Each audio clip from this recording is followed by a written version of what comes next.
folks my perspective here. I'd like to relate an experience that I had about 20 years ago when I was filming on the Mascarene Islands, and the situation was similar to what we see in this image. And I was with a group of people, educated people. One of them was an amateur astronomer, and we were filming analog in those days. So we were doing a time lapse. So if it took you 4 hours to film, it took you 4 hours to capture the footage, to convert it to digital so that you could edit it on a NLE. And we're watching the sun's rays and the hotspot on the ocean floor. So I asked them a question. I said, how is it that the hotspots are moving away from us? And so they looked a bit confused. So let's analyze that. So from our position, right, we could see another island that was 250 kilometers away from us. We could see the complete island. And so the issues that I raised was this. There's the hotspots. The clouds in front of us were black. The clouds behind the sun were illuminated. That's the one issue. So from our perspective, where we were standing, I asked them, where did it appear to them that the sun was? Looking at that aspect. And they said, no, the sun appeared to be just above the clouds, but that's just an illusion. It has to be wrong. That our eyes and our minds are playing tricks on us. And then I pointed out to them that we were watching the sun move away, and we saw the hotspots move away with the sun. And at the same time, we could see the island on the horizon. So therefore, if the sun was 150 million kilometers away from our perspective, then we couldn't see the light shining down on the ocean floor. And we couldn't see the light rays shining backward. So therefore, the sun is as where we saw it. It was above the clouds. The sun is not 150 million kilometers away. And they looked and they reasoned, and they said, no, it has to be an illusion.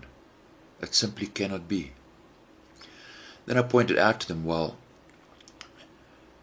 if the opposite was true, then the hotspots would be moving towards our back. So let's look at that. In other words, the clouds are spinning with the earth, and you are spinning away from the sun. The sun is fixed, right? It's 150 million kilometers away. As you turn away from the sun, then the shadows and the hotspots should move towards your back, because you are spinning away from the light source.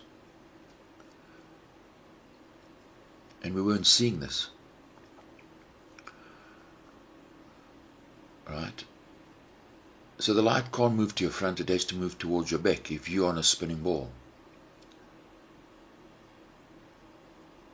What we were seeing was the opposite.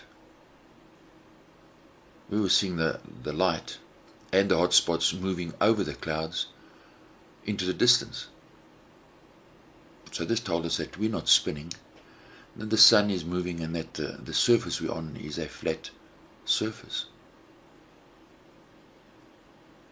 Also, we were in the southern hemisphere. So even if the light rays are coming directly at you, it's the angle of the clouds to the surface. In the southern hemisphere, those hotspots and the shadows should always be offset towards the south. And in the north, the hotspot and the shadows should always be offset towards the north.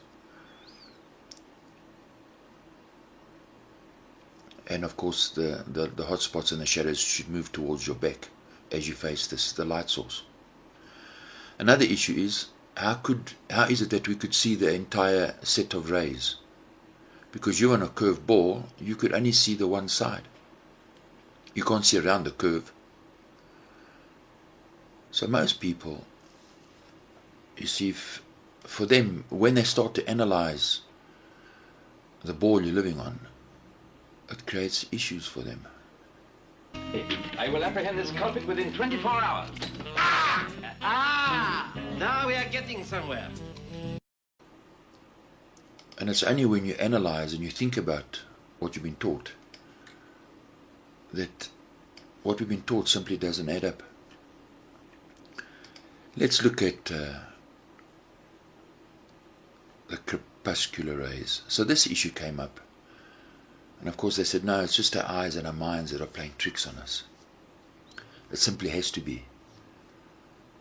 Right? That it's, I explained perspective and how perspective helps us to see. And they said, no, it cannot be. There is no way that the earth could be flat and that the sun was moving. And then I explained to them that, for example, if the crepuscular rays, if what we were seeing was a result of perspective, the crepuscular rays cannot have its own perspective. It must match the perspective of what we already see.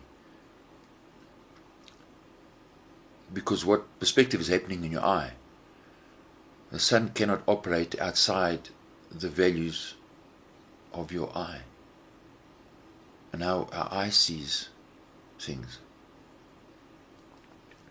Also, if you're living on a spinning ball, right, how is it that we could see the sun for 12 hours? Because you can't see around the curve of the ball. You couldn't see the sun for 12 hours. Remember the scripture in John 11 verse 9 when Jesus said there are 12 hours of daylight every day. Well, you'd have the 12 hours, but you wouldn't see the sun for those 12 hours. It would be impossible. And so what they said, that it simply cannot be, that our eyes and our mind are playing tricks on us. You see, could it be that the trick has already been put in your mind, and that's why you don't accept what your eye tells you or what you see? So could it simply be that because certain standards have already been placed in our mind, that we are simply not looking and appreciating the true value and the true beauty in creation? It's a wonderful world we live in. You know, the fact that the earth's getting polluted tells you that there is no appreciation for what the Creator has given us. In my last video, we spoke about the horizon, and I said that buildings cannot stick up behind the horizon. And that's true, because the horizon is the point of infinity.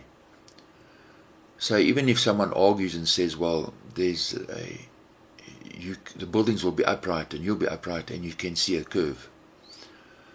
Well, if you're upright and the building is upright, there can be no curve. The standard must apply evenly. A principle must apply in both cases the same. So the human eye has a limited range. You can only see a limited circle around you.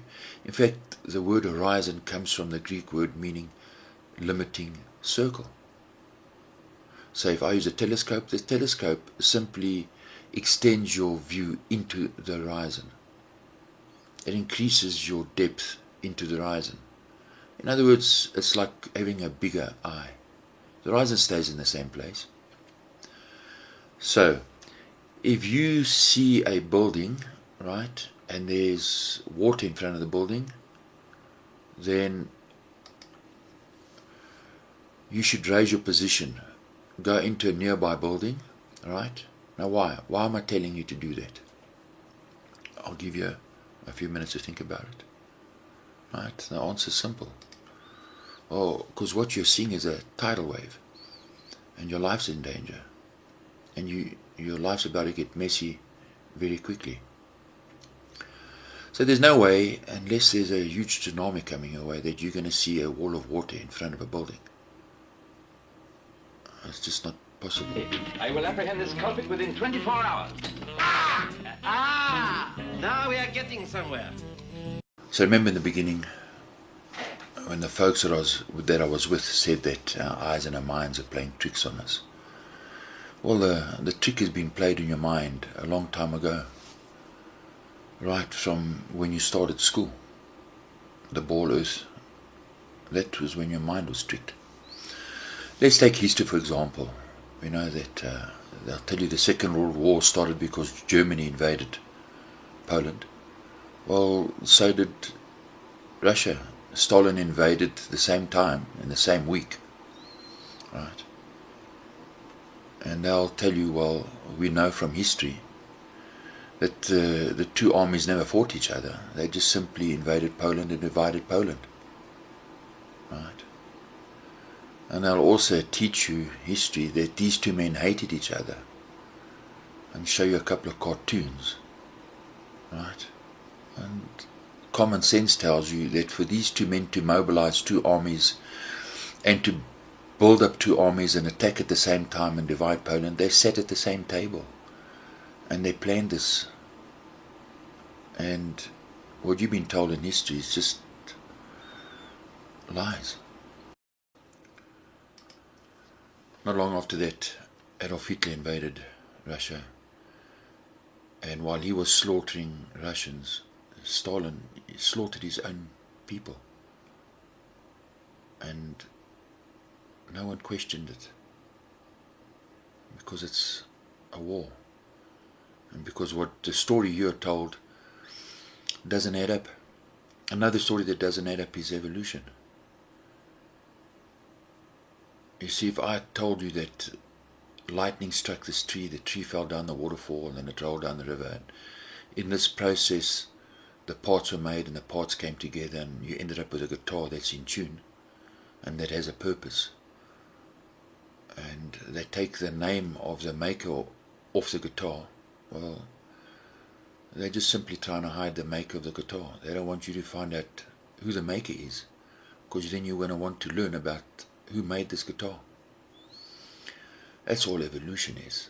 They don't want you to think and search for the Creator. And the Bible says his name is Jehovah, because the monkey, his DNA cannot have a purpose and plan the outcome of a talking, thinking, writing human being. It's simply not possible. This is a dinosaur egg, the mustard seed of dinosaurs. I think it's called a Titanosaurus, right? Yet its eggs are the size, and its nest is the size of an ostrich. So it's just a story. Here's a crushed one. So I don't know. When she laid the eggs and were hatching them, right, if I said to you this elephant is laying eggs and hatching its eggs, well, this doesn't make sense, doesn't add up. Maybe that's how the dinosaurs became extinct.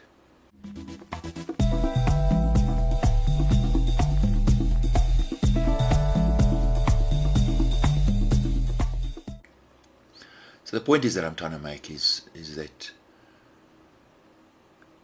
we've been given the Creator's given us His Word, the Bible, right? And we've ignored it, and we're suffering the consequences of because we're not paying attention to it. So I hope this makes you think, and cheers and thanks for watching.